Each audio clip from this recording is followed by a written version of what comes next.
তরুণ প্রজন্ম, তাদেরকে আমি এই মহান সংসদের মাধ্যমে আমাদের সকল সদস্যের পক্ষ থেকে তাদের আমি অভিনন্দন জানাই, শুভাশীষ জানাই। যুদ্ধাপরাধীদের বিচার ও সর্বোচ্চ শাস্তির দাবিতে শাহবাগ চত্বরে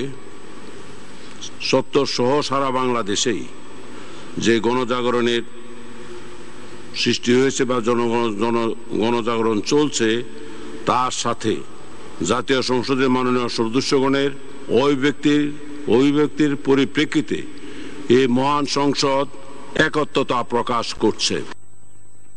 সুপ্রিম কোর্টে আপিল দায়ের করার পর ৪৫ দিনের মধ্যে আপিল নিষ্পত্তি করতে হবে।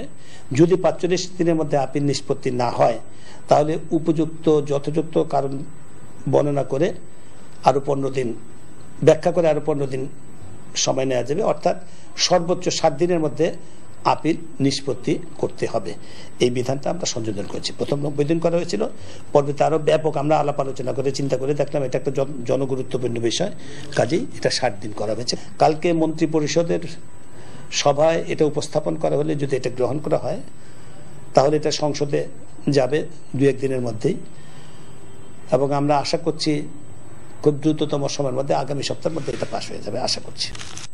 একজন সাজাপ্রাপ্ত যেমন তার বিরুদ্ধে সেন্টেন্স এবং যেটা কনভিকশন, সাজা এবং দণ্ড দুটার বিরুদ্ধে আপিল করতে পারে, ঠিক সমতার ভিত্তিতে প্রসিকিউশন সে অ্যাকুইটাল এবং সেন্টেন্সের বিরুদ্ধে, সাজার বিরুদ্ধে আপিল করার সুযোগ দিয়ে আমরা এই আইনটিকে সংশোধন করব।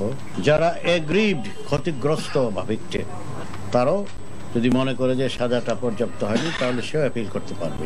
আইনমন্ত্রী আরো বলেন, সংসদের চলতি অধিবেশনেই এটি পাশ হতে পারে। ক্যাবিনেটে আমরা নীতিগত সিদ্ধান্তের জন্য নিয়ে যাব। ক্যাবিনেট যদি নীতিগত সিদ্ধান্ত দেন, এই সপ্তাহে আমরা আমাদের সংসদে নিয়ে যাব।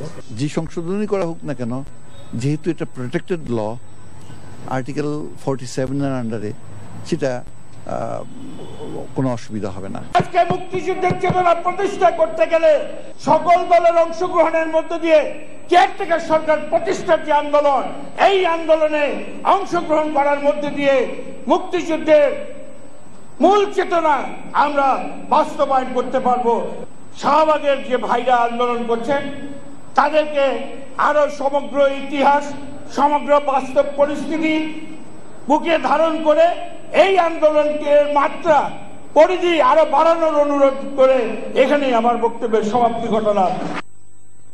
শাহবাগে বিভিন্ন গোয়েন্দা সংস্থার লোকজন দিয়ে, বিভিন্ন লোককে দিয়ে, ফান্ড, টাকা পয়সা দিয়ে এবং লজিস্টিক সাপোর্ট দিয়ে এই শাহবাগ স্কয়ারে যে আন্দোলন, সেটাকে দলীয়করণ করার আপনারা চেষ্টা করছেন। এই অভিযোগ থেকে আপনারা মুক্তি পাবেন কি করে?